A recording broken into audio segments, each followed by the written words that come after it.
اگر کربلا آج برپا ہوتا۔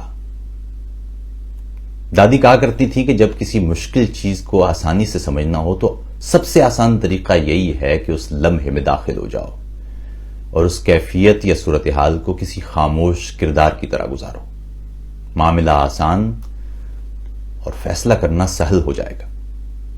میں نے اپنے ایک ٹویٹ میں لکھا تھا کہ اگر کربلا کا واقعہ آج رونما ہوتا، اگر امام عالی مقام اور گھرانہ رسول کے چھوٹے چھوٹے بچوں کے گلوں پر آج کے دن نیزے پھیرے جاتے، اگر شاہزادگان کائنات کے خیمے آج جلائے جاتے، یا دختران خانوادہ پیمبر کو آج زنجیروں میں جکڑ کر شام کے لیے ننگے سر اور برہنہ پیروں چلایا جاتا، تو میں کہاں ہوتا، میں کیا کرتا؟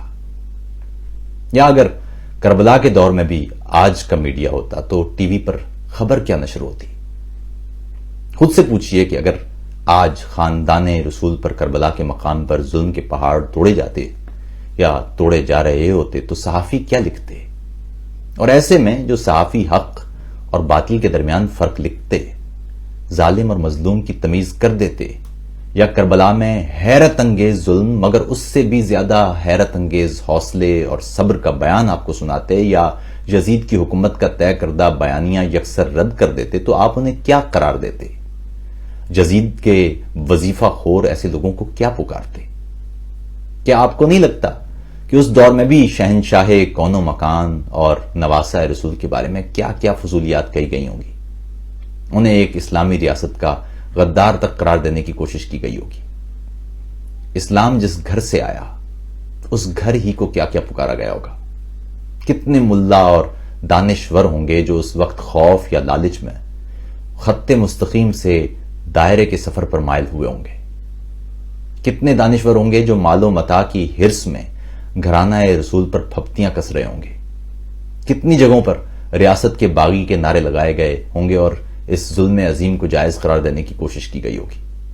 کیا آپ جانتے ہیں کہ کربلا کے واقعے کا احوال اس واقعے کے کتنے عرصے بعد لکھا گیا؟ کیا اس دور میں لکھنے والوں نے لکھا نہیں ہوگا؟ ایسے کتنے لکھنے والے ہوں گے جنہوں نے سچ لکھا ہوگا اور جن کے ہاتھ کاٹ دیے گئے ہوں گے اور قلم سیاہی کی بجائے لہو میں ڈبو دیے گئے ہوں گے؟ کیا آپ جانتے ہیں کہ اموی دور میں لکھی گئی تاریخ میں اس واقعے کا ذکر تک نہیں ہونے دیا گیا؟ تب نہ چھاپا خانے تھے اور نہ ہی سوشل میڈیا کی کوئی کربلا کے مقام سے تصویر پوسٹ کر دیتا، کوئی ان جلتے ہوئے خیموں کی ویڈیوز بنا لیتا، کوئی ان شہزادوں اور شہزادیوں کے پیاسے ہونٹوں پر اگتی دعائیں اور ان دعاؤں کے الفاظ پڑھ لیتا، کوئی ان خیموں میں پیاس سے تڑپتے بچوں کے لیے کوئی ایک آدھ مذمتی پوسٹ ہی لکھ دیتا۔ مگر پھر سوچتا ہوں کہ اس سے زیادہ ظلم تو تب ہوتا جب ایسی کسی مذمت کے نیچے ہم ہی میں سے کوئی کائنات کے اس بدترین ظلم کو جواز دینے کے لیے اور حکمرانوں کو تحفظ دینے کے لیے مولا کائنات پر کوئی جملہ کس دیتا۔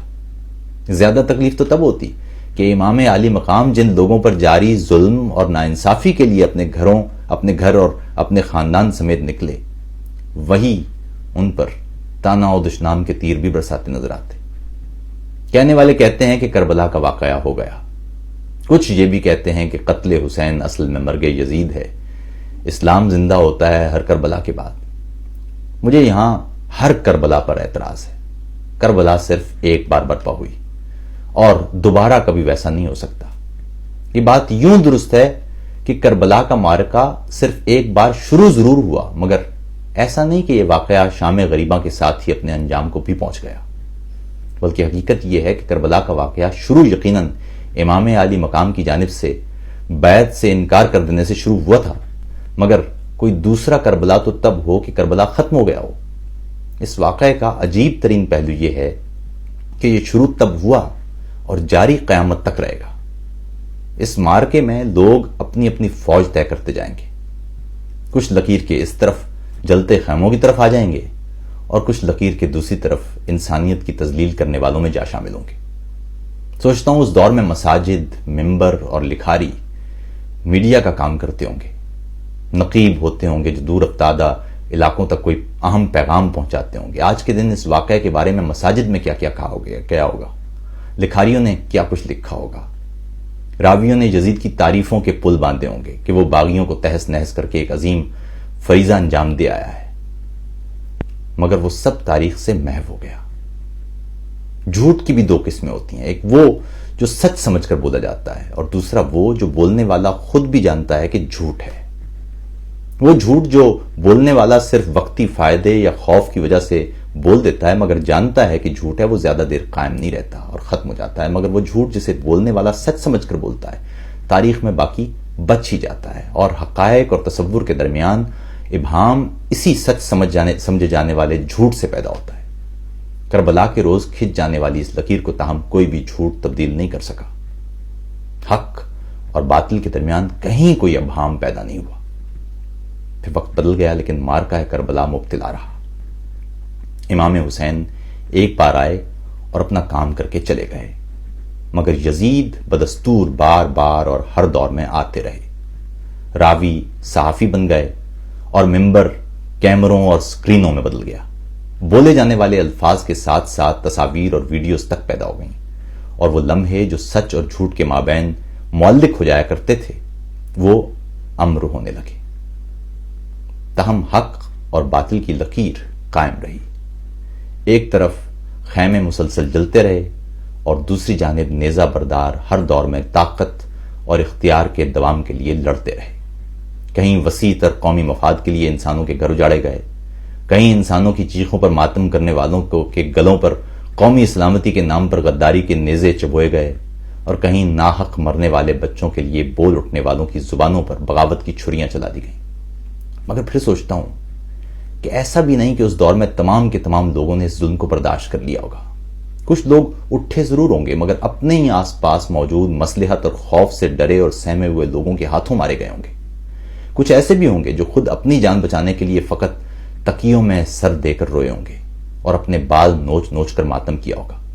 کچھ ایسے بھی ہوں گے جنہوں نے اس دکھ میں کئی روز تک پانی نہ پیا ہوگا اور پیاس سے مر گئے ہوں گے۔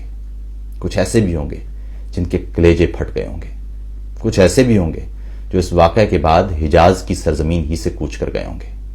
کچھ ایسے بھی ہوں گے جو اپنے سروں پر خاک ڈال کر جنگلوں کی طرف نکل گئے ہوں گے۔ کربلا کا استعارہ لیکن قائم ہے اور رہے گا۔ جب جب غریب کے خیمے جلیں گے، جب جب کوئی بچہ بھوک اور پیاس سے جان دے گا، جب جب بیماروں کو دوا نہیں ملے گی، جب جب دھرتی پر ظلم کا بازار گرم ہوگا، جب جب وقت کے حکمران اپنے منافع اور طاقت کے لیے انسانوں کا استحصال کریں گے، جب جب ظلم کو جواز دینے والے غریبوں پر پھبتیاں کسیں گے، جب جب سچ لکھنے والے سچ پر تانے سنیں گے، جب جب قلعوں کی دیواریں غریبوں کی صداؤں سے زیادہ بلند ہونے کی کوشش کریں گی، جب جب فصیلوں پر نیزہ بردار لوگ انصاف کا در کھٹکھٹانے والوں کو نیزے کی نوک پر اٹھائیں گے، جب جب معصوموں اور ناچاروں کو فقط زندہ رہنے کے حق کے لیے زنجیروں میں جکڑا جائے گا، جب جب ظلم کی بیعت نہ کرنے والوں پر زندگی کے دروازے تنگ ہوں گے، تب تب تاریخ کی یہ واضح لکیر پھر سے ابھر آئے گی، وہی لکیر جو صدیوں پہلے امام عالی مقام نے اپنے لہو سے کھینچ دی تھی۔ دیکھنا فقط یہ ہوگا کہ کون لکیر کے کس طرف ہے، اور ایسا بھی نہیں کہ یہ لکیر کسی مارکے ہی میں کھینچی جائے گی، بلکہ زندگی کے ایک ایک لمحے میں کھینچے گی، ہر سانس پر کھینچے گی، ظلم پر اطمینان اور عدم اطمینان پر کھینچے گی، چند افراد کی طاقت کی سرشاری میں ہزار ہا انسانوں کی زندگی اور مستقبل کی تباہی پر سکون سے سونے یا نہ سونے والوں پر بھی کھینچیں گی۔ حسینیت کی رسم آسان نہیں، حسینیت کا نعرہ بھی آسان نہیں، حسینیت کی یاد بھی آسان نہیں، مگر حسینیت کا راستہ ان سے بھی زیادہ مشکل ہے۔